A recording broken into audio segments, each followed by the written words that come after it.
दूसरी चीज जो हमने शुरू की है वो है एंटरप्रेन्योरशिप क्लासेस।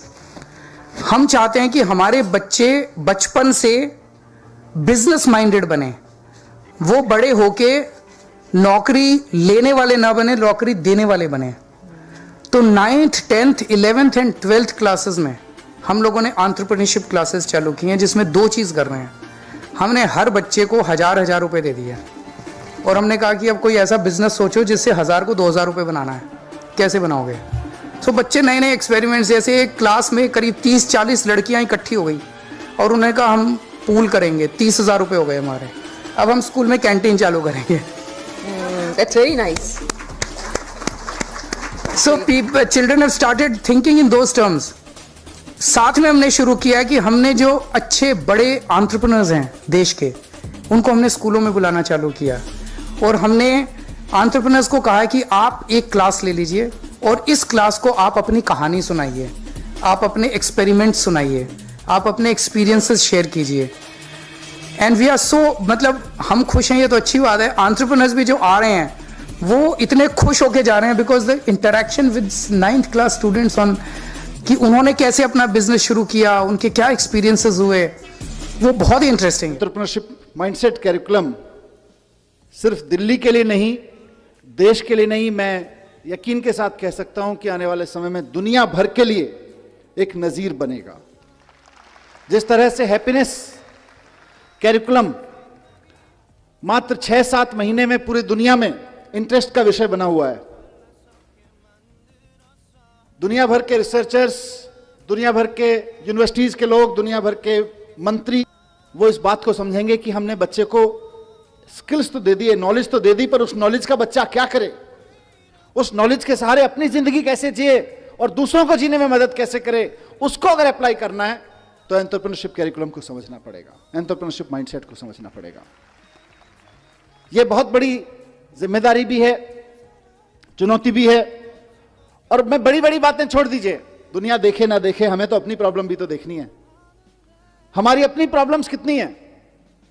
हमारी प्रॉब्लम्स हैं कि आज हमारे यहां लड़के लड़कियों को हम बहुत अच्छा पढ़ा के उनके हाथ में डिग्रियां दे रहे हैं, लेकिन उनकी बेचारों की स्थिति यह है कि देश के किसी भी कोने में अगर किसी सरकारी डिपार्टमेंट में चपरासी भी की नौकरी निकलती है तो पीएचडी, पोस्ट ग्रेजुएट, ग्रेजुएट लड़कों की लड़कियों की लाइन लगी होती है। 3-3, 4-4 हजार बच्चे उसके लिए अप्लाई करते हैं, लाखों लाखों लोग उसके लिए अप्लाई करते हैं।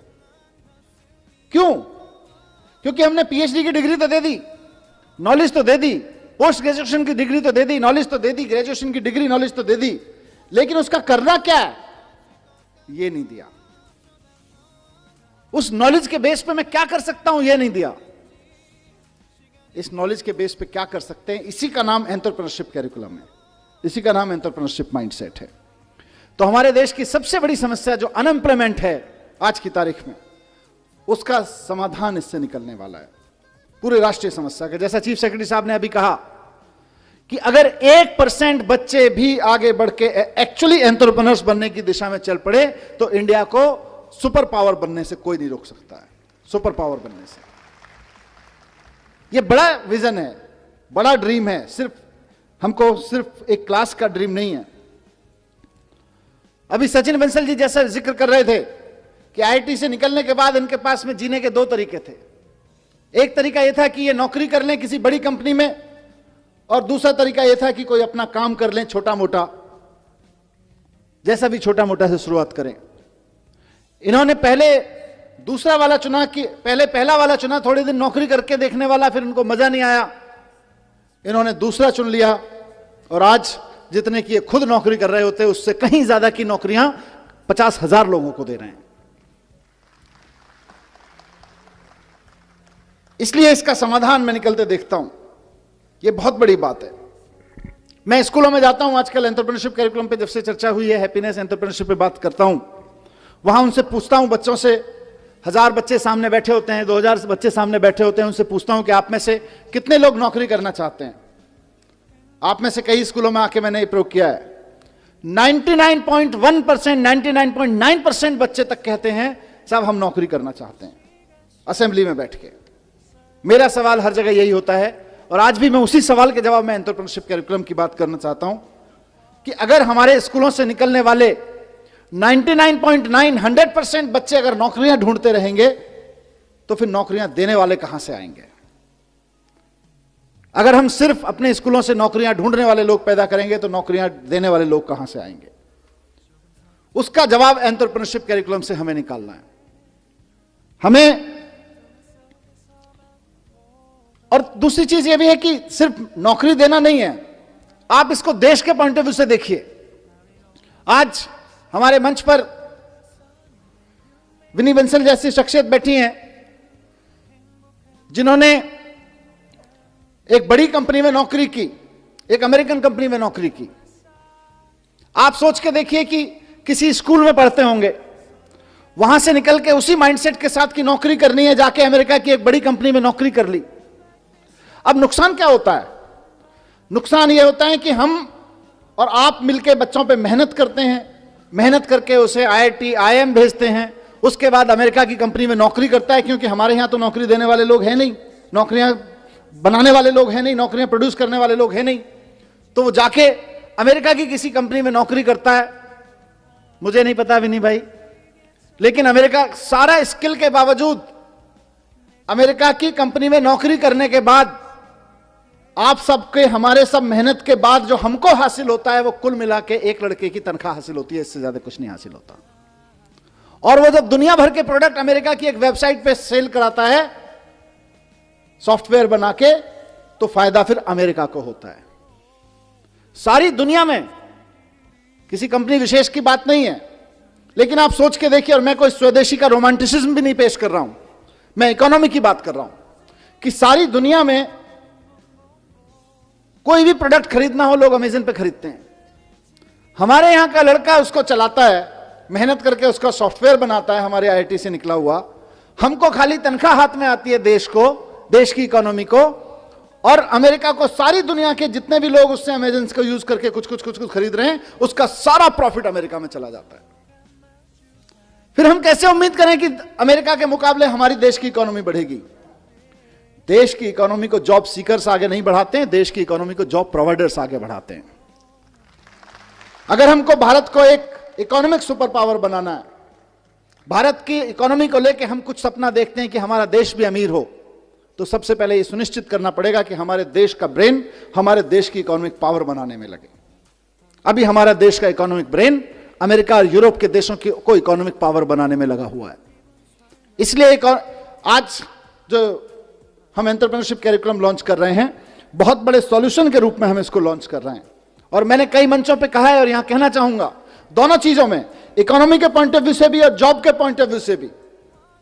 और इसको गांठ बांधने मैं चाहता हूं सारे प्रिंसिपल, सारे टीचर्स, हमारे जितने साथी हैं, कि जिस वक्त हम देशभक्ति की बात करते हैं ना, कि जब दुश्मन की सेना सामने खड़ी हो तो देश के लिए जान देना देशभक्ति है, लेकिन जब बेरोजगारों की सेना सामने खड़ी हो तो देश के लिए नौकरियां देना देशभक्ति है। आप अपने स्कूलों से देशभक्त पैदा करें, हम खूब 15 अगस्त मनाएं, खूब 26 जनवरी मनाएं, अपने लड़के लड़कियों को तैयार करें देश के लिए जान देने के लिए, लेकिन साथ साथ अपने लड़के लड़कियों को तैयार करें देश को नौकरियां देने के लिए भी, क्योंकि नौकरियां नहीं रहेंगी तो जितने सुसाइड देश भर में हो जाते हैं उससे कहीं ज्यादा, उससे कम लोग बॉर्डर पे मारे जाते हैं। अगर आप बॉर्डर की बात करें तो अभी दुश्मन की सेना से जो खतरा है वो तो होता ही है, किसी भी मुल्क को होता है, लेकिन सबसे ज्यादा खतरा देश के नौजवानों को आज बेरोजगारी से है। और बेरोजगारी का मुकाबला करने के लिए हमें देशभक्त पैदा करने पड़ेंगे, ऐसे देशभक्त पैदा करने पड़ेंगे जो हजारों हजारों लोगों को नौकरियां दे सकें। आज आदमी जिंदगी में उतना ही बड़ा कर सकता है जितना बड़ा सोच सकता है। आदमी जिंदगी में उतना ही बड़ा कर सकता है जितना बड़ा, आदमी जिंदगी में उतना ही बड़ा कर सकता है जितना बड़ा, आदमी जिंदगी में उतना ही बड़ा कर सकता है जितना बड़ा। हिम्मत चाहिए, हिम्मत बड़ा करने के लिए हिम्मत नहीं चाहिए, पहले बड़ा सोचने के लिए चाहिए। कलाम में, मुझ में, या ऐसे और पता नहीं कितने आए और कितने गए और कितने और आने वाले हैं। क्या फर्क है? एक झूठ है जो जा करके आपके दिमाग में किसी ने घुसा दिया है कि फर्क है, फर्क है, फर्क है, उनके अंदर कुछ स्पेशल है, उनके अंदर कुछ स्पेशल है। अरे किसी के अंदर कोई स्पेशल नहीं है, कुछ नहीं है। जिसका डिजायर जितना बड़ा है उसकी सक्सेस उतनी ही बड़ी है। ट्रैक्टर मैन्युफैक्चरिंग कंपनी के ओनर ने फरारी खरीदी, उस फरारी में कई उन्हें क्लच में प्रॉब्लम्स नजर आई, जिसकी शिकायत उन्हें डायरेक्टली फेरारी कंपनी के मालिक एंजो फेरारी को कर दी। एंजो फेरारी से खफा होकर इस बंदे को इंसल्ट करते हुए कहा कि तुम सिर्फ ट्रैक्टर चलाने लायक हो, ये फेरारी तुम्हारे बस की बात नहीं। इस इंसल्ट को अपना मोटिवेशन बना के उस बंदे ने फेरारी को टक्कर देने के लिए एक कार मैन्युफैक्चरिंग कंपनी बनाई, और वो कार मैन्युफैक्चरिंग कंपनी आज के समय वर्ल्ड की सबसे ज्यादा लग्जरियस कार मैन्युफैक्चरिंग कंपनीज में शुमार है।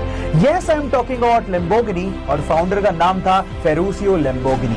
गाइस, यहां सीखने लायक बात यह है कि जब कोई आपकी इंसल्ट भी कर देना तो उसको पॉजिटिवली लेकर अपने लेवल को उस हद तक लेके जाओ जहां पर दुनिया आपको सलाम करे।